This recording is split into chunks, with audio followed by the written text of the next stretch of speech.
কিন্তু গুনাহ মাপের জন্য আপনি পৃথিবীর কারো দ্বারস্থ হবেন না। কারণ আল্লাহর কসম করে বলি, গুনাহ একমাত্র আল্লাহ ছাড়া আর কেউ মাফ করতে পারে না। ওয়ালা ইয়াগফিরুয যুনুবা ইল্লা আনতা, আয় আল্লাহ একমাত্র তুমি ছাড়া আমাদের গুনাহ কেউ মাফ করার অধিকার রাখে না। আমাদের গুনাহ কে মাফ করতে পারেন?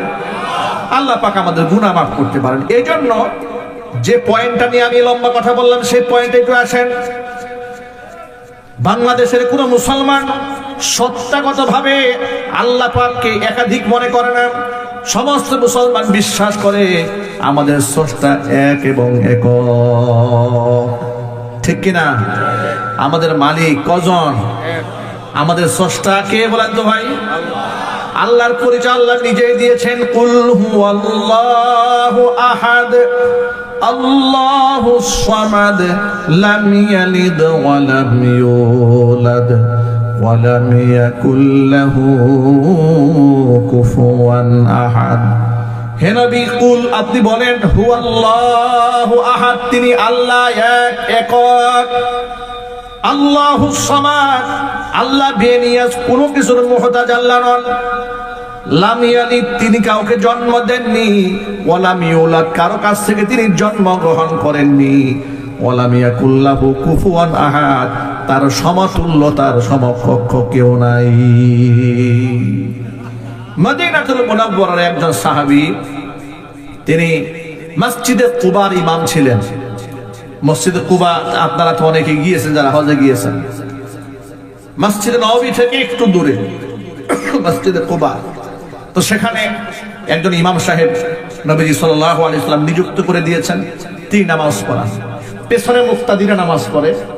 তো ইমাম সাহেব সাধারণত আমরা যারা নামাজ পড়াই, এখানে ইমাম সাহেবরা আছেন, ইমাম সাহেব বিভিন্ন সময় বিভিন্ন কেরাত পড়েন।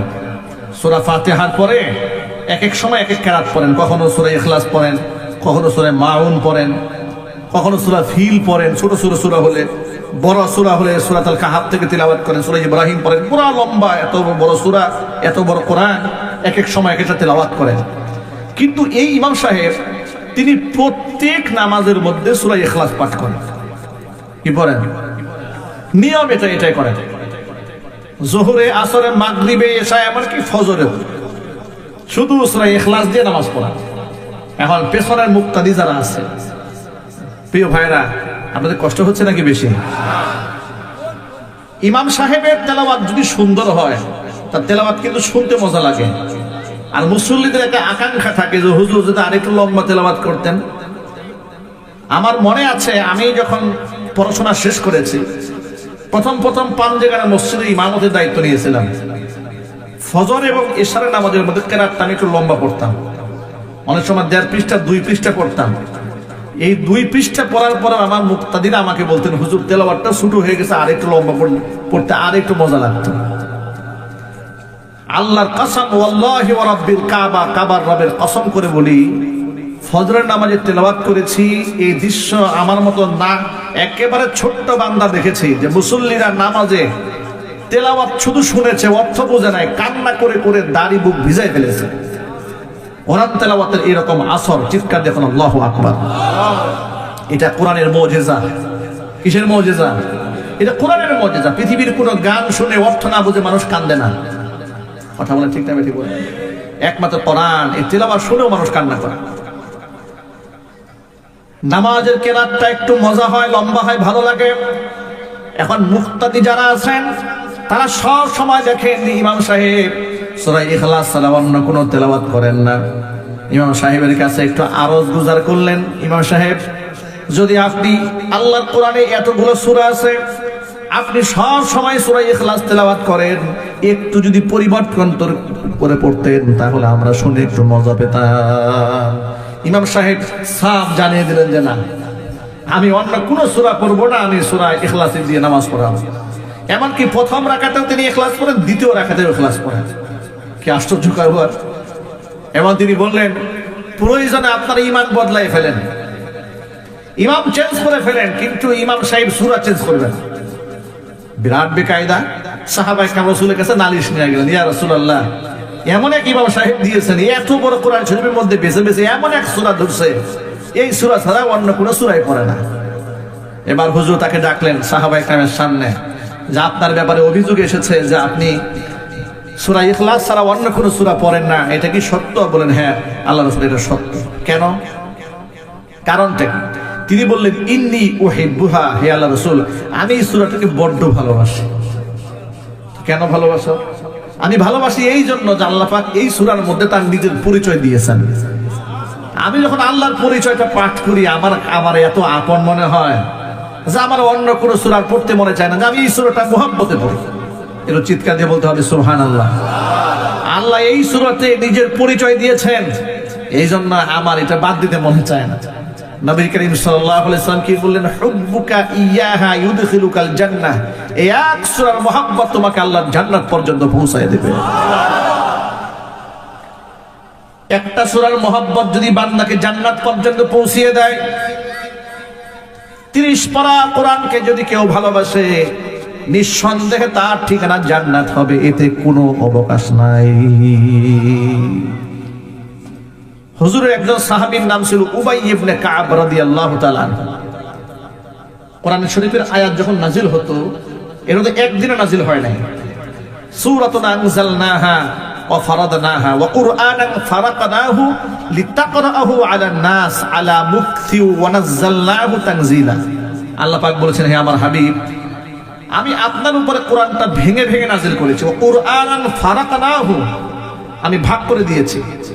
লিতাকরাহু আলান নাস আলা মুকসিন, আপনি যেন থেমে থেমে মানুষের মেজাজ বুঝে বুঝে, সময়কাল বুঝে বুঝে আপনি তাদেরকে তেলাওয়াত করে শোনাতে পারেন।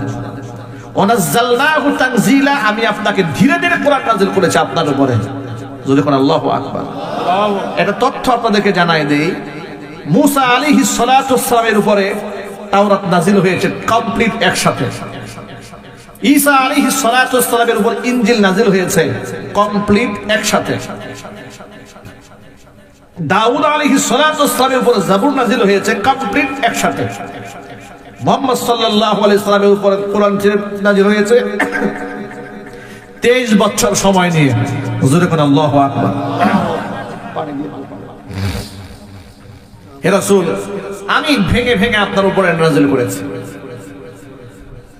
আল্লাহ নবী সাল্লাল্লাহু আলাইহি সাল্লাম যখন কোরআন নাযিল হতো হুজুরের উপরে, হুজুরের কিছু সাহাবীদেরকে দায়িত্ব দিয়েছিলেন, ও সাহাবীরা, কোরআন শরীফটা তোমরা লিখে সংরক্ষণ করবে, কিন্তু হাদিস তোমরা প্রাথমিক পর্যায়ে লিখবে না।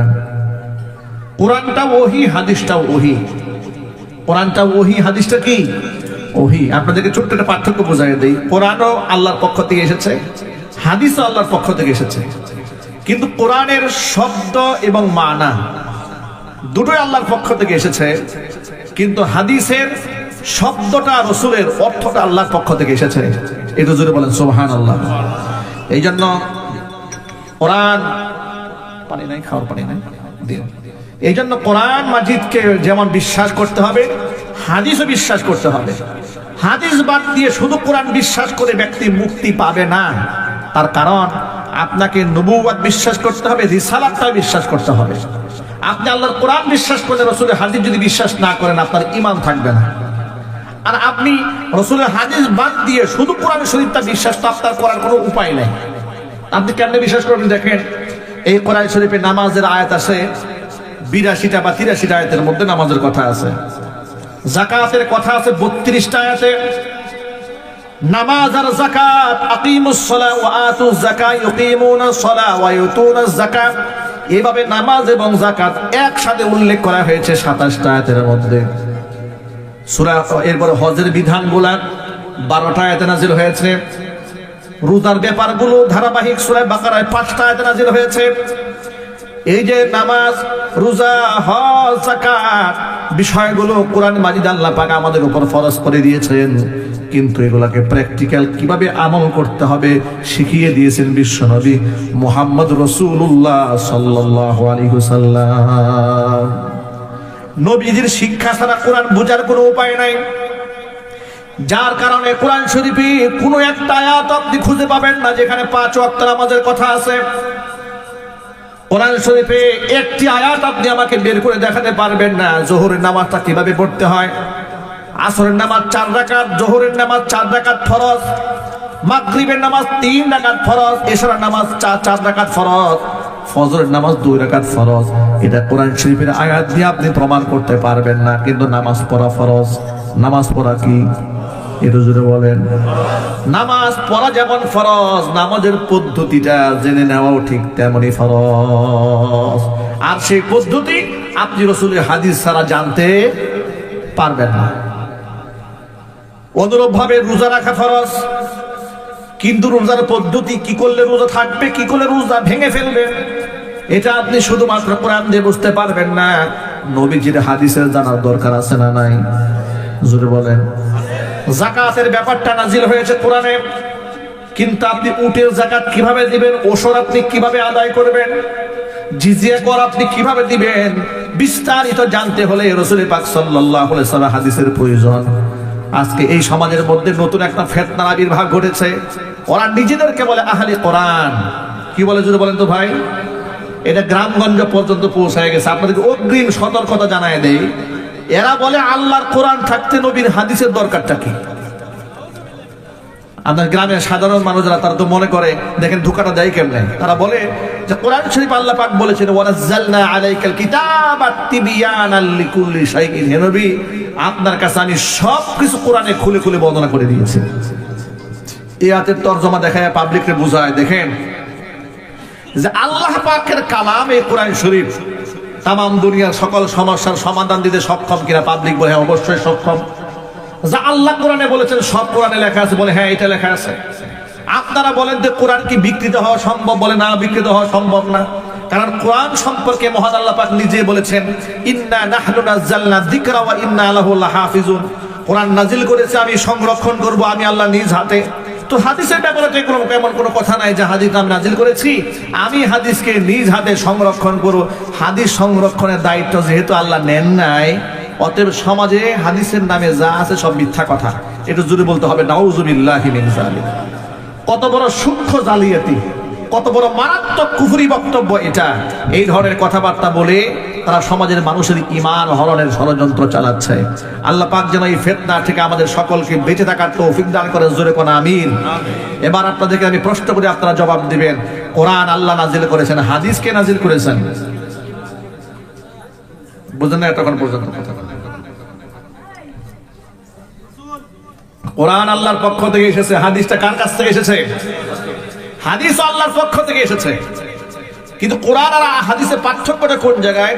কোরআনের শব্দ এবং অর্থ দুটোই আসছে আল্লাহর পক্ষ থেকে, আর হাদিসের অর্থটাই এসেছে আল্লাহর পক্ষ থেকে, কিন্তু কথাগুলো রাসূলের ভাষায় এসেছে। বুঝতে পেরেছে? আল্লাহর নবী সাল্লাল্লাহু আলাইহি সাল্লাম যেমন বলেছেন মা আসফালা মিনাল কাবাইনি মিনাল ইজারি ফিন্নার, টাকনুর নিচে কোনো পুরুষ যদি পাজামা লুঙ্গি জামা পরে এটা সে জাহান্নামে নিয়ে যাবে, জোরে বলেন নাউযুবিল্লাহ। এই যে কথাটা, এই যে শব্দটা, এই শব্দটা হুজুরের জবান থেকে এসেছে, কিন্তু এই যে অর্থটা, এই যে মূল বিষয়টা যে টাকনুর নিচে কাপড় পরা যাবে না, এটা আল্লাহর নবী মন গড়া বলেন নাই। এটা বলেছেন আল্লাহর পক্ষ থেকে ওহী নির্দেশনায়, জোরে আওয়াজে বলেন আল্লাহু আকবার। এটা আল্লাহর পক্ষ থেকে এসেছে, কিন্তু ভাষাটা রাসূলের।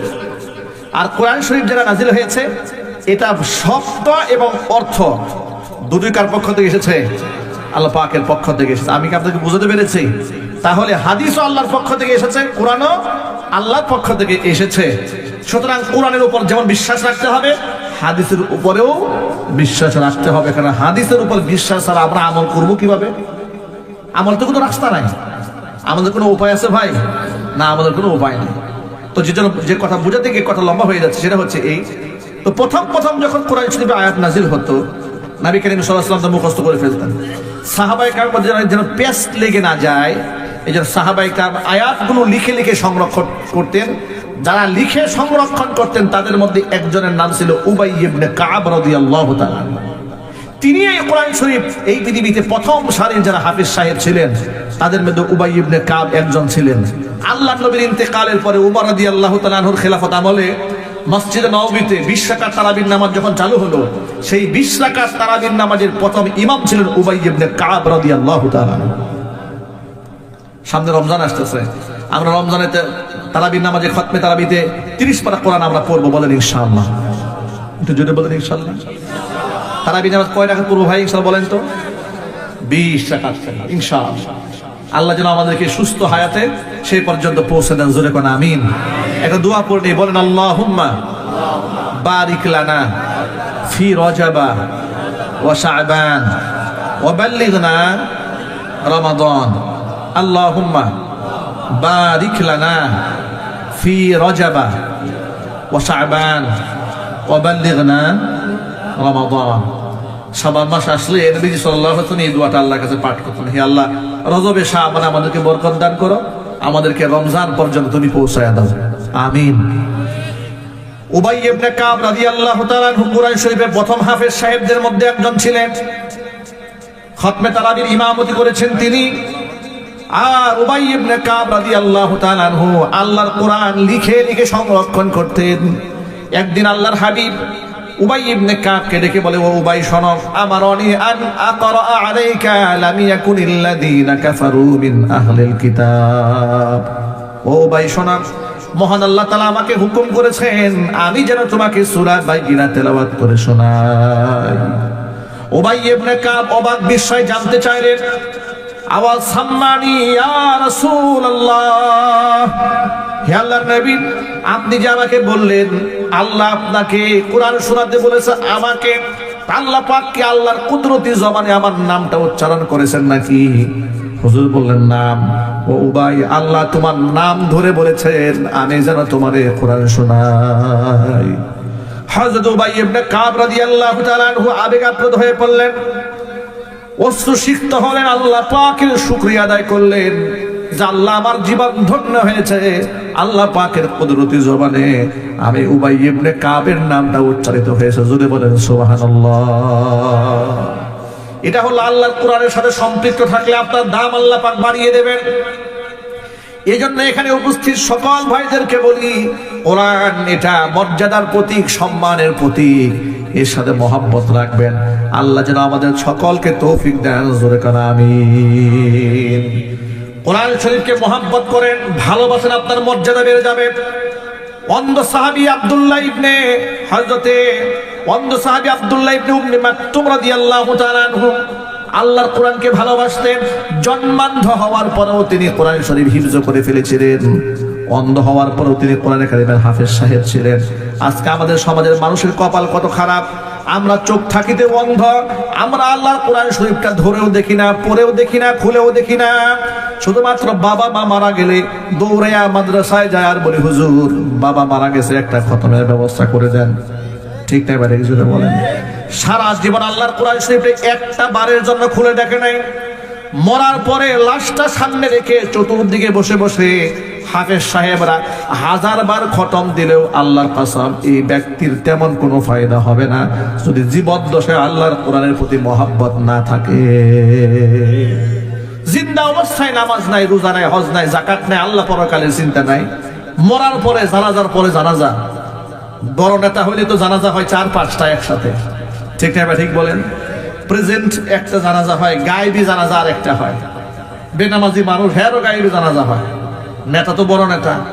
অবস্থা এমন হয়েছে যে আল্লাহর কালামের বিশ্বাস ছিল না ওনার নিজেরই, অথচ তার জন্য জানাজার বিরাট আয়োজন। ফায়দা হবে না তো? আল্লাহ পাক এই কথাগুলো আমাদের বুঝার তৌফিক দান করেন।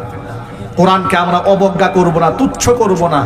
আজকে আমাদের কপালে দুঃখ এবং দুর্দশা নেমে এসেছে কেন বলেন তো ভাই? আমাদের তো দুঃখ দুর্দশার কপাল ছিল না।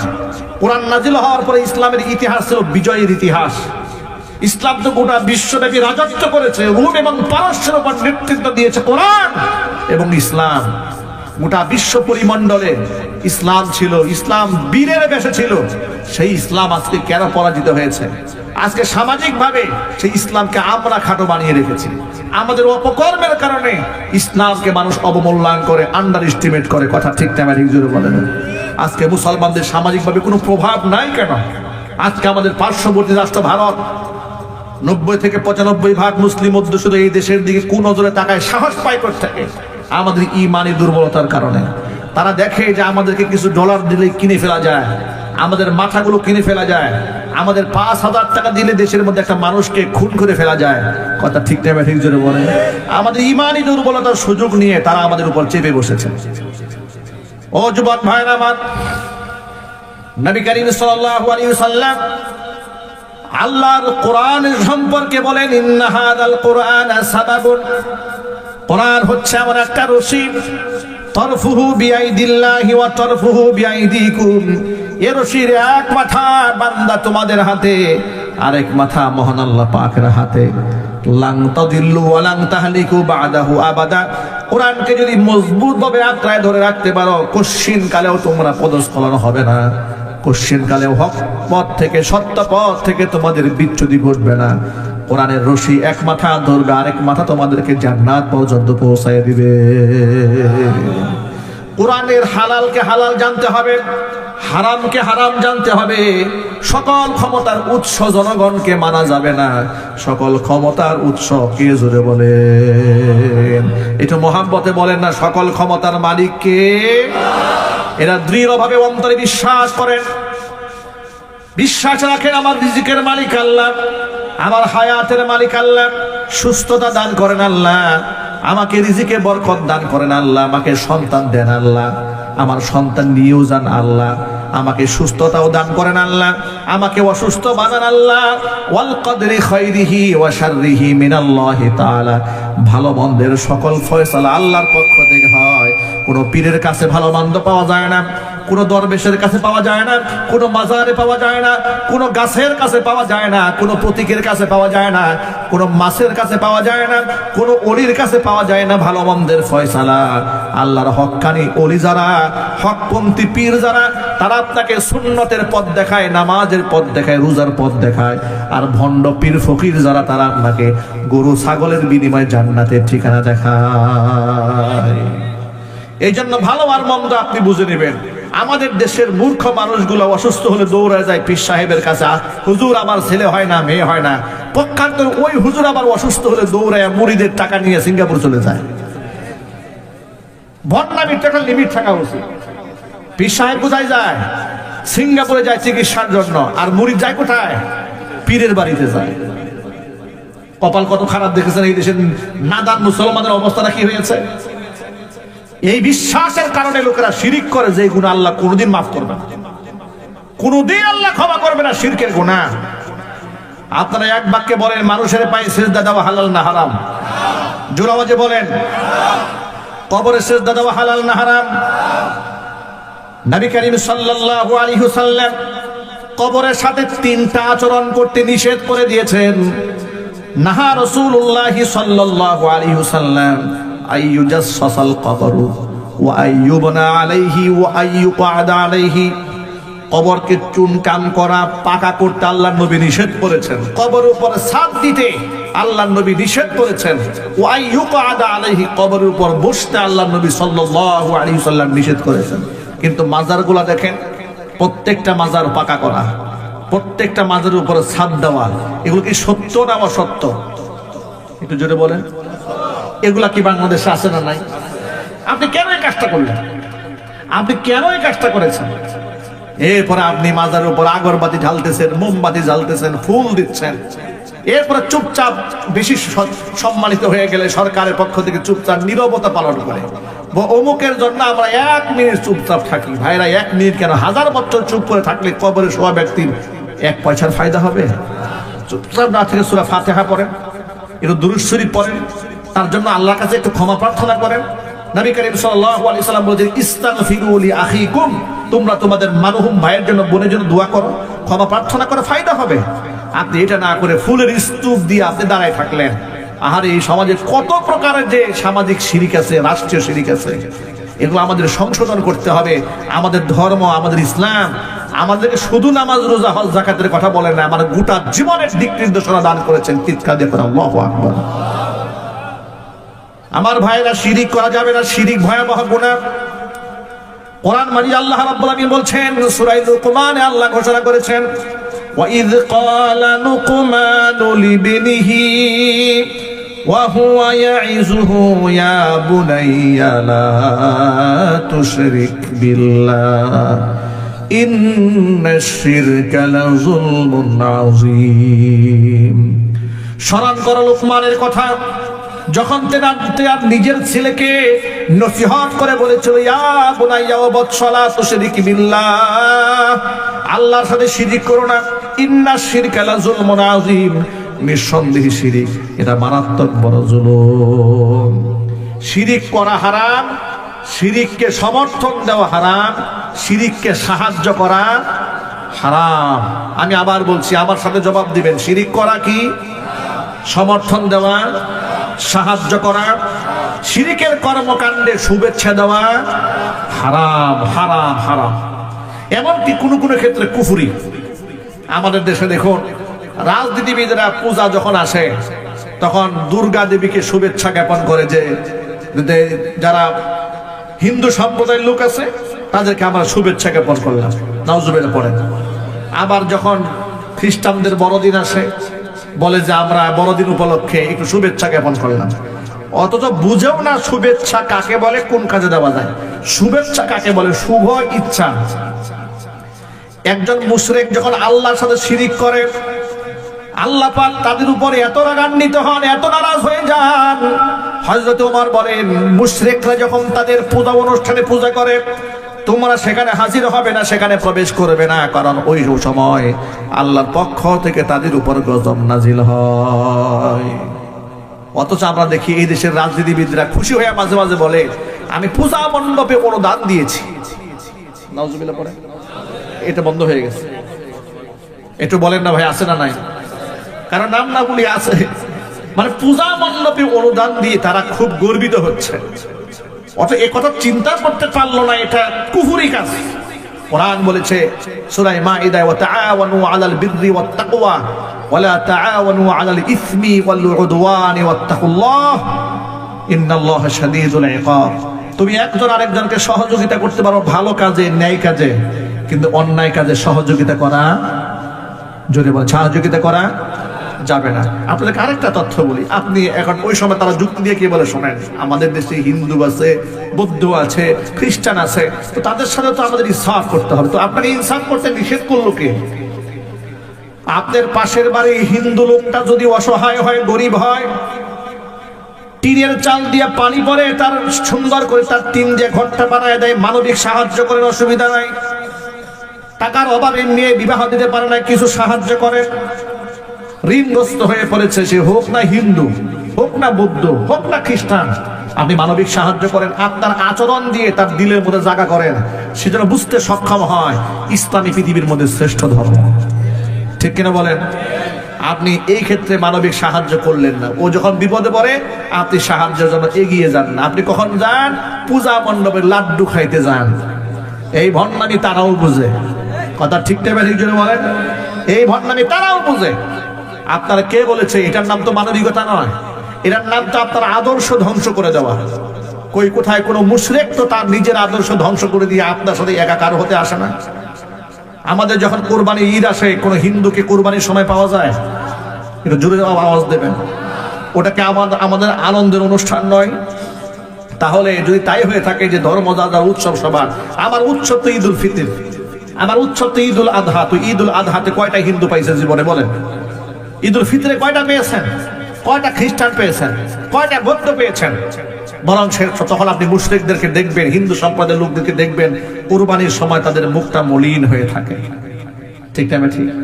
তাদের মাদেরকে জবাই করা হচ্ছে, এমন তারা বিশ্বাস করে নাই। আমার প্রশ্ন হচ্ছে, তার নিজস্ব ধর্মীয় সক্রিয়তা বজায় রেখে আপনার ধর্মীয় অনুষ্ঠানে সে আসে না, আপনার মতো ব্যক্তিত্বহীন নির্লজ্জ বেহায়া মুসলমান তার শিরকি কাজে যান, আপনার তো শরম হওয়া উচিত, আপনার লজ্জা থাকা উচিত। করা ঠিক নেবেন, যদি বলেন আপনি নির্লজ্জ বেহায়া আমাদের সেখানে প্রসাদ খাইতে যান।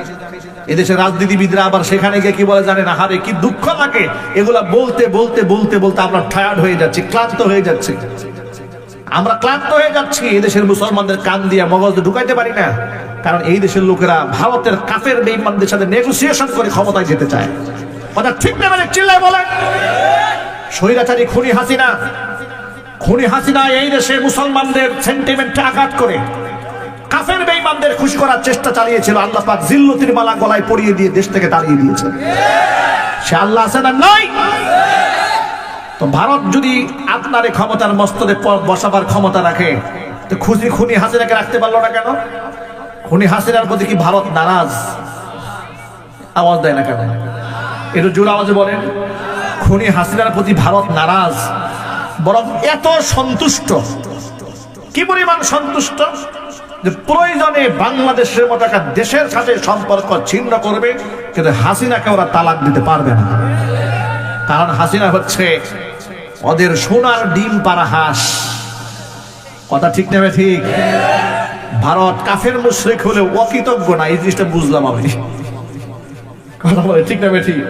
ওরা কাফের হইলে অকৃতজ্ঞ না, ওরা বুঝে ফেলেছে হাসিনা আমাদের জন্য যা করেছে, ওই বলেছে না ভারতকে যা দিয়েছে কোনোদিন ভারতটা ভুলতে পারবে না। আসলে ভারত ভুলতে পারে নাই। ভারত দেখেছে এই হাসিনাকে দিয়ে আমি যা যা বাংলাদেশ থেকে নিয়েছি, বিবাহ না করেও বউয়ের সম্পূর্ণ অধিকার নিয়েছি। ঠিক না? ঠিক। ওই যে ওদের এক মন্ত্রী বলেছিল না ভারতের সাথে নাকি স্বামী আর স্ত্রী সম্পর্ক। আমি বলি যে না, ভারতের সাথে খুনি হাসিনা এবং তাদের নেতৃবৃন্দরা বাংলাদেশের স্বামী স্ত্রী সম্পর্ক রাখে নাই, ওরা দাস দাসীর সম্পর্ক রেখেছিল। কারণ স্ত্রী হলে কিন্তু স্ত্রীর অধিকার রক্ষা করতে হয়, আর দাসীর কোনো অধিকার নাই, যেমন খুশি তেমন ব্যবহার করা যায়। ভারত বাংলাদেশটাকে দাসীর মতো ব্যবহার করেছে 54টা বছর। আমরা তো 71 সালে রক্ত দিয়ে জীবন দিয়ে আমাদের বাপদাদার দেশকে স্বাধীন করেছিল, কারণ তারা পাকিস্তানের জুলুম এবং নির্যাতন থেকে বাঁচতে চেয়েছিল। কথা ঠিক নেবে? ঠিক। আলাদা একটা রাষ্ট্রে নিজস্ব মাথা উঁচু করে স্বাধীনভাবে বাঁচার সংগ্রাম করেছিল, কিন্তু বাস্তবতায় দেখা গেল আমরা চোরের ঘাট থেকে দেশকে আলাদা করে ডাকাতের ঘাড়ে আমরা পড়ে গেছি। আমাদের সীমান্তে গুলি করে বাংলাদেশের মানুষদেরকে মারা হয়। পৃথিবীর একটা সভ্য রাষ্ট্র বলেন তো যে প্রতিবেশী রাষ্ট্রের একজন নাগরিককে সীমানা দেখা মাত্র গুলি করে? একটা দেশের নাম বলেন। পৃথিবীর কোথাও নাই এরকম বর্বরতা, এমন জঘন্য আচরণ পৃথিবীর কোথাও নাই। আমাদের প্রশ্ন হচ্ছে, আমাদের বাংলাদেশের সাথে ভারতের বর্ডার আছে, চায়নার সাথে আছে না? একটু জোরে বলেন। একটা ইতিহাস শোনান যে চায়নার একটা লোককে সীমান্তে ভারত গুলি করে মেরেছে। সাহস আছে? ওদের বাপদাদা 14 কোটি সাহস আছে চায়নার একটা লোককে গুলি করে মারবে? সাহস নাই। আফগানিস্তানে বরফ দেখেন আছে, একটু খোঁজ খবর নিয়ে দেখেন তো আফগানের কয়টা মানুষকে জীবনের দিকে তাকাতে সাহস পেয়েছে? জীবনে পাবে না। ওই পাকিস্তানের সাথে বর্ডার আছে, মাঝে মাঝে একটু তাকাতে চাই, পাকিস্তান খুঁচা মেরে চোখ উল্টাইয়া দেয়। ঠিক না? ঠিক। যা মারার দুর্বল পেয়ে আমাদেরকে মারে। এরপরেও নাকি ওই আওয়ামী জাহিলিয়াতের আমলে মন্ত্রীরা বলতো আমাদের উন্নয়ন ভারতের উন্নয়ন, ভারতের উন্নয়ন আমাদের উন্নয়ন। মানে এটা ওদের সাথে, এটা আওয়ামী জাহিলিয়াতের উন্নয়ন হয়েছে, বাংলাদেশের মানুষের কোনো উন্নয়ন হয় না। এ কথা আপনাদের সাথে কেন বললাম? আমার উদ্দেশ্য হলো যে সমস্ত লোকেরা এখনো পর্যন্ত বাংলাদেশে থেকে ভারতের দালালি করার স্বপ্ন দেখেন, মোদী সরকারকে খুশি করে আগামী নির্বাচনে ক্ষমতায় যেতে চান, নেগোসিয়েশন করে মুশরিকদের দালালি করে কাফের বেঈমানদেরকে খুশি করতে চান, নির্বাচনী প্রচারণায় বলেন হিন্দু মুশরিক ভাই ভাই, হিন্দু মুসলিম ভাই ভাই, এই ধরনের ভণ্ডামি যারা করেন, খোদার কসম করে বলি ভারত জীবনেও আপনার ক্ষমতায় নেবে না, জীবনে আপনাকে ভারত পছন্দ করবে না। কারণ ভারত মুশরিকদেরকে ভালোবাসে, বেঈমান মুনাফিকদেরকে ভালোবাসে। আপনি মুনাফিক হন, আপনার ভালোবাসবে। কথা বলে না কেন? আপনি দেশের স্বার্থ বিকায় যান, ভারত আপনার সাপোর্ট দেবে। আপনি মুনাফিক হন, ভারত আপনার সাপোর্ট দেবে। কিন্তু আপনি দেশপ্রেমিক হলে ভারত আপনাকে সাপোর্ট দেবে না।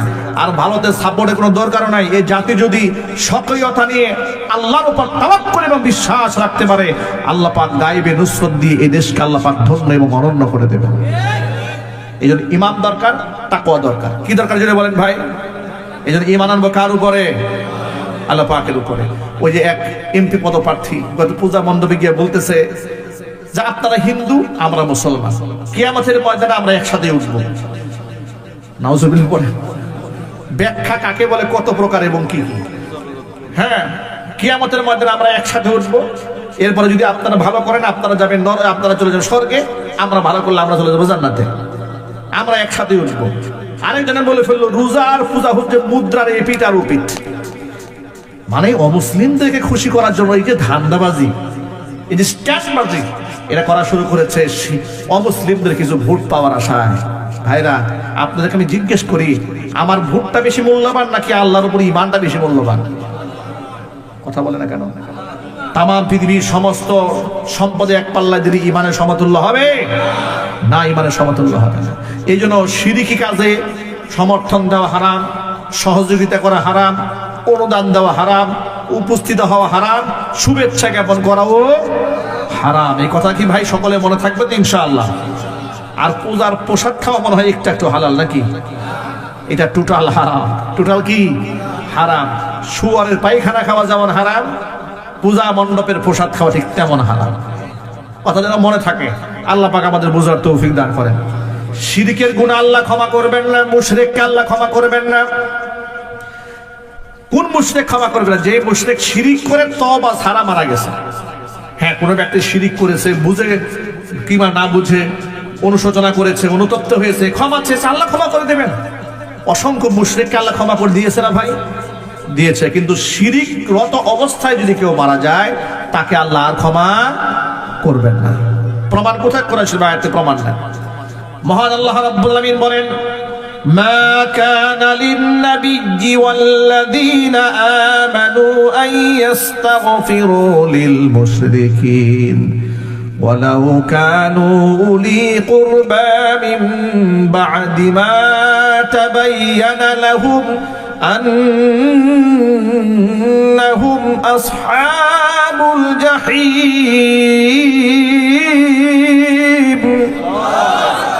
আমার আল্লাহ পাক বলেন, মা কানা লিন-নাবিয়্যি ওয়াল-লাযীনা আমানু, কোন নবীর জন্য সুযোগ নাই, পারমিশন নাই। ওয়াল-লাযীনা আমানু, কোন ঈমানদারদের জন্য পারমিশন নাই। আইয়াস্তাগফিরু লিল-মুশরিকিন, মুশরিকের জন্য আমি আল্লাহর কাছে ক্ষমা প্রার্থনা করবে, এই সুযোগ কাউকে রাখা হয় নাই। ওয়ালাউ কানু উলি কুরবা, যদিও বা মুশরিকটা তার নিকটতম আত্মীয়স্বজন হোক না কেন, কখন সুযোগ নাই? মিন বা'দি মা তাবায়্যানা লাহুম আন্নাহুম আসহাবুল জাহিম, যখন তাদের কাছে বিষয়টা স্পষ্ট হয়ে গেল মুশরিকদের স্থান হচ্ছে জাহান্নাম। মুশরিকদের স্থান কোথায়? কাফেরদের স্থান কোথায়? জাহান্নাম। কোন নবী সুপারিশও করতে পারবে না। কিয়ামতের ময়দানে জাতির পিতা ইব্রাহিম আলাইহিস সালাতু ওয়াস সালামের সাথে মুশরিক পিতা আজরের সাক্ষাৎ হয়ে যাবে। পিতা আজর ছিল মুশরিক অবস্থায় মারা গেছে। কিয়ামতের ময়দানে হযরতে ইব্রাহিম আলাইহিস সালাতু ওয়াস সালামের সাথে দেখা হবে বাবা আজরের। ওয়ালা ওয়াজহি আযরা কাতারাতুন ওয়া গাবারাতুন, এমন অবস্থায় দেখা হবে তার পিতার চেহারার মধ্যে ধুলো মলিন পড়ে আছে, ময়লা পড়ে আছে। এমন সময় দুঃখ করে আক্ষেপ করে ইব্রাহিম আলাইহিস সালাতু ওয়াস সালাম তার পিতাকে ডাক দিয়ে বলবেন, ইয়া আবি আলাম আকুল লাকা লা তাসিনি, আব্বাজান, আমি কি আপনাকে দুনিয়াতে বলি নাই যে আপনি আমার কথা সীমা লঙ্ঘন করে মূর্তির সেজদা দিবেন না? আমি কি আপনাকে মূর্তির ব্যাপারে সতর্ক করিনি? ইব্রাহিম আলাইহিস সালাতু ওয়াস সালামের পিতা আজর বলবে, বাবা আমি তো বুঝতে পারি নাই, তবে এখন বুঝতে পেরেছি। ফালিয়াউমা লা আসিক, তোমার সাথে ওয়াদা করলাম আমি আজকে থেকে তোমার কথার বাহিরে আর চলবো না। কোনো ফায়দা হবে? কোনো ফায়দা হবে? এরপরেও ইব্রাহিম আলাইহিস সালাতু ওয়াস সালাম আল্লাহর কাছে একটা আর্গুমেন্ট পেশ করবেন, আবদার জানায় বসবেন যে আল্লাহ ইন্নাকা ওয়া'আদতানি আল্লাহ তুখজিয়ানি ইয়াওমা ইউবআসুন, আল্লাহ তুমি না আমার সাথে ওয়াদা করেছিলে যে পুনরুত্থান দিবসে তুমি আমাকে লাঞ্ছিত করবে না, অপমানিত করবে না। এর চেয়ে বড় অপমান আমি ইব্রাহিমের জন্য আর কি হতে পারে? আমি থাকবো জান্নাতে, আমার পিতা থাকবে জাহান্নামে। এটা আমার জন্য লজ্জা, এটা আমার জন্য শরম। ফায়াকুলুল্লাহ, আল্লাহ পাক তখন বলবেন, ইন্নী কাদ হাররামতুল জান্নাতা আলাল কাফিরিন, পৃথিবীর সমস্ত কাফেরদের জন্য আমি আমার জান্নাতটাকে হারাম করে দিয়েছি। আল্লাহ পাক যখন দেখবেন মুশরিক পিতার জন্য হযরত ইব্রাহিমের অন্তরে তখন মায়া আছে, এমন সময় আল্লাহ পাক আপন কুদরতি ইব্রাহিম আলাইহিস সালাতু ওয়াস সালামের পিতাকে নিকৃষ্ট একটা জানোয়ারে পরিণত করে ফেলবেন, দুই পায়ের মাঝখানে ফেলে রাখবেন। আল্লাহ পাক বলবেন, উনদুর ইলা মা বাইনা রিজলাইক, ইব্রাহিম তুমি তোমার দুই পায়ের মাঝখানে একটু তাকাও তো। হযরত ইব্রাহিম এরকম ভাবে তাকাবেন নিজ দিকে, দুই পায়ের মাঝখানে তাকায় দেখবেন ফাইদা হুয়া বিযীখুন মুলতাতিখুন, নিকৃষ্ট ঘৃণ্য একটা প্রাণী, এত জঘন্য যে তাকালেও ঘৃণা করে। ফায়ুখাযু বিকাওয়ামি, তার দুই পায়ের মধ্যে জাহান্নামের ফেরেশতা ধরবেন। ওয়ায়ুলকা ফিন-নার, জাহান্নামের আগুনে নিক্ষেপ করা হবে। একটু জোরে বলতে হবে নাউযুবিল্লাহ। বন্ধুগণ, এখান থেকে আমাদের কি সবক নেব? আমরা সবক নিলাম এই, এত বড় নবী হয়েও বাবা মুশরিক হওয়ার কারণে সুপারিশের কোনো রাস্তা নাই। এক। দুই নম্বর শিক্ষা, শিরক কেমন ভয়াবহ গুনাহ, লাঞ্ছিত অপমানিত হয়ে তাকে জাহান্নামের আগুনে পুড়তে হবে। এত বড় গুনার নাম শিরক, এই শিরককে আমরা করব ভাই? একটু জোরে বলেন। আল্লাহ পাক যেন আমাদের বেঁচে থাকার তৌফিক দান করেন। নবী করিম সাল্লাল্লাহু আলাইহি সাল্লাম উম্মাহকে ডেকে বললেন, সাহাবীদেরকে, ও সাহাবীরা, আলা উনাব্বিকুম বিআকবারিল কাবাইর, আমি কি তোমাদেরকে জঘন্য কবিরা গুনার মধ্যেও যেগুলো মারাত্মক কবিরা গুনাহ বলে দেব না?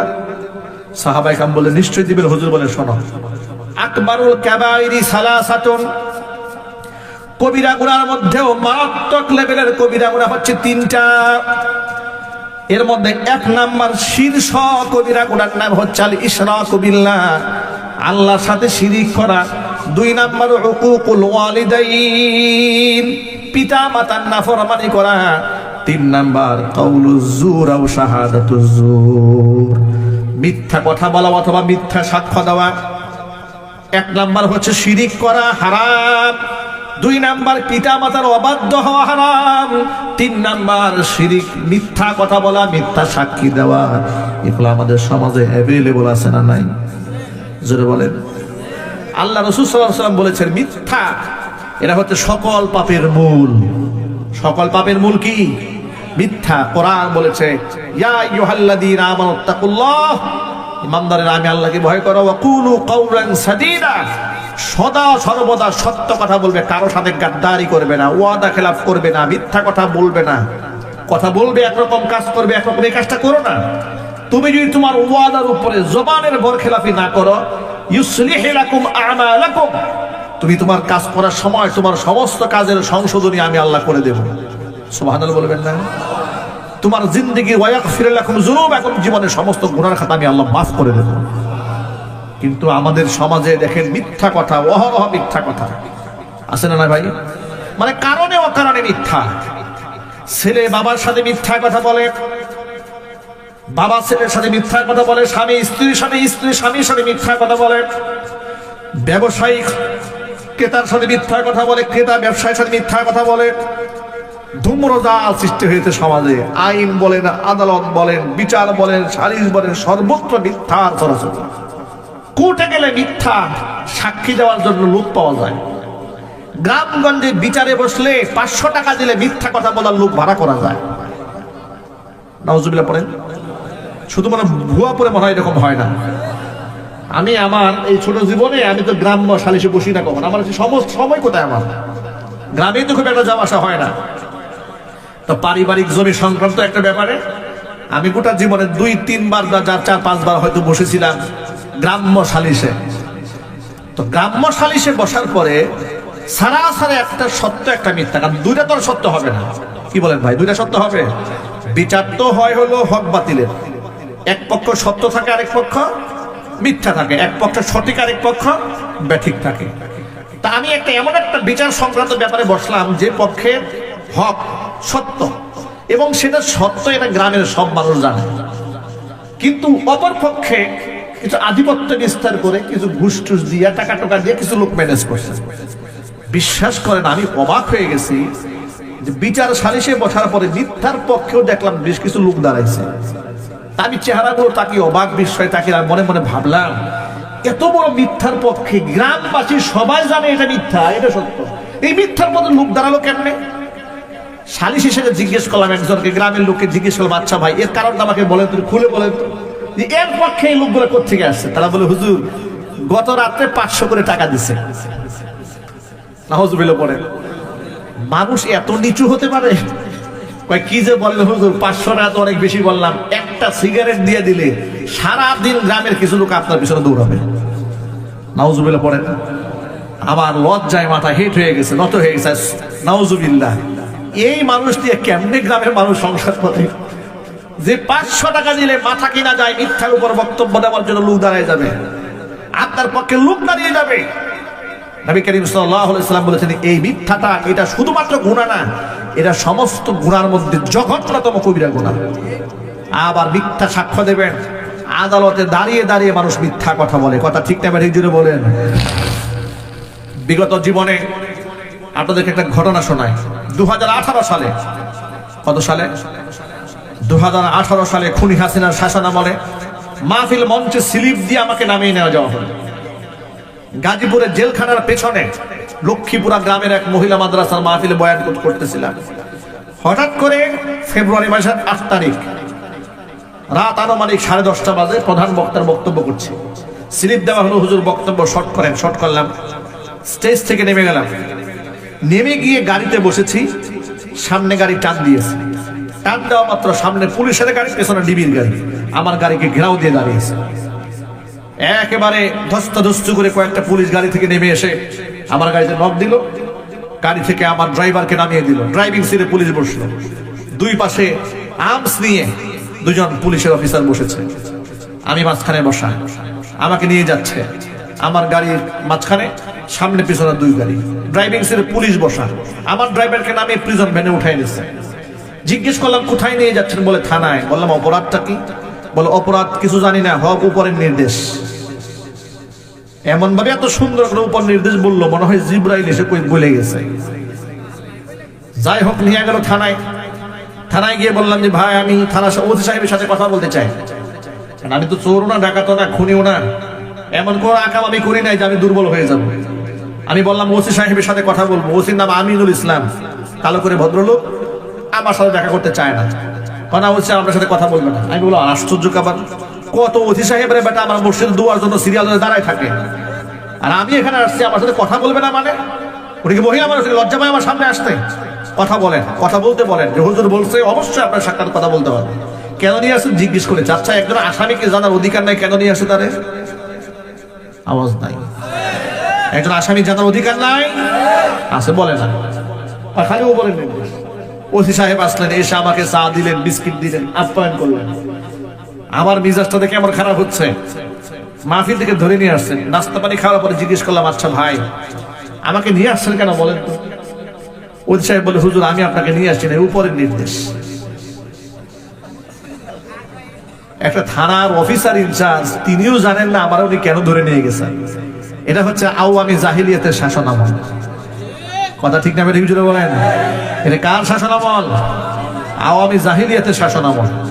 ১,৫০০ বছর আগে ছিল কোরআন নাযিল হওয়ার আগে আইয়ামে জাহিলিয়াত, আর ১বিংশ শতাব্দীতে এসে খুনি হাসিনা বাংলাদেশে কায়েম করেছিল আওয়ামী জাহিলিয়াত। ঠিক না বেঠিক? কত মানুষকে গুম করেছে, খুন করেছে, মিথ্যা মামলায় কারাগারে রেখেছে। আমাকে মামলা দিল একটা বিএনপির মামলা। বিএনপির নেতৃবৃন্দ সব এই মামলার আসামি, প্রায় ১৫০ আসামি। ১৫০ আসামির মধ্যে আমার নামে ১ নম্বর আসামি। আমাকে লিখেছে আব্দুর রহিম মাদানী, বিএনপি উপদেষ্টা। বাপ রে বাপ, আমি যে উপদেষ্টা আমিও জানি না, বিএনপি লোকেরাও জানে না আমাকে উপদেষ্টা বানিয়েছে। হাসানুদ্দিন সরকার টঙ্গীর সাবেক এমপি ছিল, উনি আমার মামলার ৭ নম্বর আসামি। সকালবেলা কোর্টে তুলে কি দিয়েছে দেখেন, কাউনুজ জোর, মিথ্যা কথা বলা, মিথ্যা সাক্ষী কি জিনিস। ওরা কোর্টে তুলে আমাদেরকে মামলা দিয়েছে যে ১ থেকে ১৫০ মানুষ রাষ্ট্রের মধ্যে নাশকতা তৈরি করার জন্য আমরা মিটিং করতেছিলাম, পুলিশ এসে আমাদেরকে দৌড়ানি দিছে। সবাই দৌড়ায় পালায় গেছে, আমরা ৫-৭ জন দৌড়ায় পালাতে পারি নাই। আমাদেরকে পুলিশ হাতে নাতে ধরেছে। আমার পকেটে ১৬টা ককটেল বোমা পাওয়া গেছে। নাউজুবিল্লাহ করলেন না ভাই? শুধুমাত্র পকেটে ককটেল বোমা পাওয়া গেছে তা নয়, ক্ষান্ত তো এখানেই শেষ হয় না নাটক। ওরা আবার আদালতে বিচারকের সামনে এটা আবার রিকভারি দেখাইছে। বালতির মধ্যে বোমাগুলা পানিতে ভিজায় রিকভারি দেখাইছে যে হুজুরের কাছে এগুলো পাওয়া গেছে। নাউজুবিল্লাহ পড়বেন না ভাই? আচ্ছা, আমার মতো একজন আলেমের সাথে, একটু ফেমাস একটা বক্তার সাথে, একটা মসজিদের খতিব সাহেবের সাথে যদি ওরা এই কাজ করতে পারে, ওরা এই দেশের সাধারণ মানুষের সাথে কি কাজ করেছে? কথা বলেন। আমাকে যে ডিবিতে ধরে নিয়ে গেছে, আমাকে যখন গারদে রেখেছে, যখন একটু আড়াল হয়েছে, আমার হাত ধরে এরকম হাত ধরছে, এসে বলে হুজুর, কান্না করে দিচ্ছে, হুজুর আপনাকে মাহফিল থেকে নিয়ে আসছে, আমার ঘরে 2টা ছেলে আছে, হুজুর আমি দায়িত্ব পালন করছি, ডিউটি করছি, আপনি আমাকে বদদোয়া দিয়েন না, আমার ছেলেগুলোর জন্য বদদোয়া করেন। আমি বিশ্বাস করি যে আলেমরা বদদোয়া দিলে আমার বংশ সহ ধ্বংস হয়ে যাবে। আপনি আমার বদদোয়া দিয়েন না, আমি ডিউটি পালন করে যে কাজটা করেছি, আমি মন থেকে তারে ক্ষমা করে দিয়েছি। ঠিক আছে, আপনি যেহেতু বলে ফেলেছেন এই কথা, আপনার প্রতি আমার কোনো রাগ নাই, কোনো ক্ষোভ নাই, আমি তার মন থেকে ক্ষমা করে দিয়েছি। তার মধ্যে মোহাব্বত আছে, ভালোবাসা আছে। দেখেন এই সমাজের মধ্যে অনেক নিরীহ পুলিশ আছে, আছে না ভাই? নিরীহ পুলিশ আছে, অল্প টাকায় বেতন পায়, কথা না শুনলে চাকরি শেষ। এই বেচারা চাকরি রক্ষার্থে অনেক অন্যায় কাজ করে। এই যে জুলাই আগস্ট বিপ্লবে সব পুলিশরা কি অন্যায় করেছে? কথা বলে, সব পুলিশ অন্যায় করেছে? না, সব পুলিশ অন্যায় করে না। কিন্তু পুলিশের পোশাক পরিয়ে ভিনদেশীদেরকে এনে এদেশের মানুষদেরকে খুনি হাসিনা খুন করেছে। ঠিক না ঠিক বলেন? শাপলা চত্বরে আমার বিশ্বাস হয় না যে এই দেশের পুলিশরা শাপলা চত্বরে আলেমদেরকে খুন করেছে।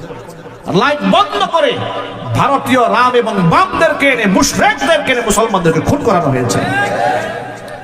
পিলখানা হত্যাকাণ্ডের রেকর্ড তো আমাদের হাতে আছে।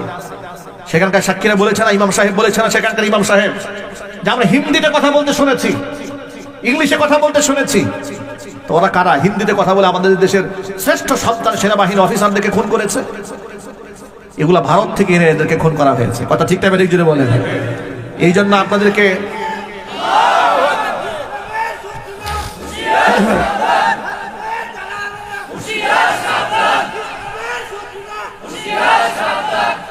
এই জন্য আমি মন থেকে বিশ্বাস করি আমাদের দেশে অনেক নিরীহ পুলিশ আছে। সব পুলিশদের প্রতি আমাদের রাগ গোসা নাই, কিন্তু যে সমস্ত পুলিশরা খুনি হাসিনাকে সন্তুষ্ট করার জন্য মানুষদেরকে খুন করেছে, গুম করেছে, টর্চার করেছে, মেরেছে, সেই খুনি হাসিনার দোষর এখনো প্রশাসনে আছে। কথা বলেন। ওই যে প্রথম আলো হামলাকে কেন্দ্র করে কিছু নিরীহ আলেমদেরকে গ্রেফতার করেছে, দেখলাম আদালতে তুলেছে। একটা আলেম কি সাংবাদিকদের সাথে কথা বলতে চেয়েছিল, এক পুলিশ অফিসার তাকে থাপ্পড় মেরেছে। জনসম্মুখে একটা আলেমকে থাপ্পড় মারলো, এই পুলিশের বিচার হওয়া দরকার। এর ব্যাকগ্রাউন্ড তালাশ করে দেখেন, এই খুনি হাসিনার দালাল। ঠিক না ঠিক?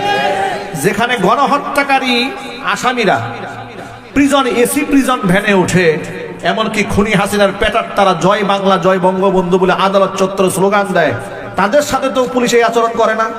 কথা ঠিক না ঠিক বলেন? দুলাভাই বলতে বলতে দেখে জেলখানায় নিয়ে যায়, প্রিজন ভ্যানে উঠায়।